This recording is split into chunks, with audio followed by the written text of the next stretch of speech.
اگر قربانی کا گوشت کسی غیر مسلم پڑوسی کو ہم دے دیں ٹھیک ہوگا؟ جی غیر مسلم کو بھی قربانی کا گوشت دیا جا سکتا ہے، کسی کو بھی صدقے کی نیت سے، ثواب کی نیت سے دیا جا سکتا ہے۔ ٹھیک ہے۔ اگر قربانی میں 7 لوگ ہیں لیکن اس میں ایک شریک کی جو نیت ہے وہ صرف اس نے گوشت کی نیت رکھی ہوئی ہے تو باقی قربانی پر اثر پڑے گا؟ دیکھیں اگر کوئی گوشت کی نیت سے قربانی کرتا ہے تو اس کی قربانی تو نہیں ہوتی، لیکن یہ ہے کہ اب اگر اجتماعی طور پہ کوئی قربانی کر رہے ہیں 5، 6 یا 7 افراد مل کر، تو ایسی صورت میں اگر کوئی واضح صراحتاً بتا دیتا ہے کہ میری نیت گوشت کی ہے تو پھر تو اس کے ساتھ قربانی کرنا ظاہر جائز نہیں ہے۔ لیکن اگر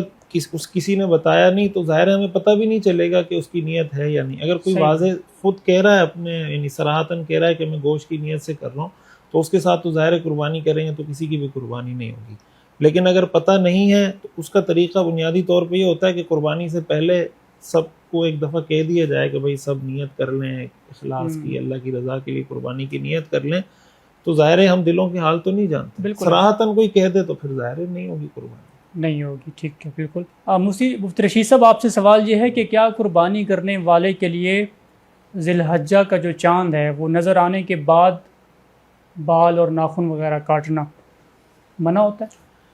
ہاں دیکھیں حدیث شریف میں آتا ہے، صحیح مسلم کی حدیث ہے کہ رسول اللہ صلی اللہ علیہ وسلم نے فرمایا کہ جب ذی الحجہ کا مہینہ داخل ہو جائے اور تم میں سے کسی کا قربانی کا ارادہ ہو تو وہ اپنے بال اور ناخن نہ کاٹے۔ ٹھیک ہے۔ تو یہ جو حدیث میں حکم ہے اس میں اس بات کی صراحت ہے کہ جس کا قربانی کا ارادہ ہو تو اس کے لیے یہ حکم ہے۔ فقہائے کرام نے، محدثین نے یہ بات لکھی ہے کہ جو ممانعت ہے یہ کراہت تنزیہی کے درجے کی ہے، یعنی یہ بہتر یہی ہے کہ ایسا آدمی جو قربانی کی نیت رکھتا ہو وہ ذی الحجہ کا چاند نظر آنے سے پہلے ہی بال ناخن وغیرہ کاٹ کے صفائی وغیرہ کر لے اور پھر قربانی کے بعد یعنی ان 10 دنوں میں نہ کاٹے۔ لیکن بعض اوقات یہ ہوتا ہے کہ اگر اس کے ناخن بہت بڑھ گئے ہیں، وہ چاند نظر آنے سے پہلے کاٹ نہیں سکا تھا اور اب وہ اتنا اس کو پریشان کر رہے ہیں، یا یہ کہ اس کو اب 40 دن اس کے ناخنوں کو ہو گئے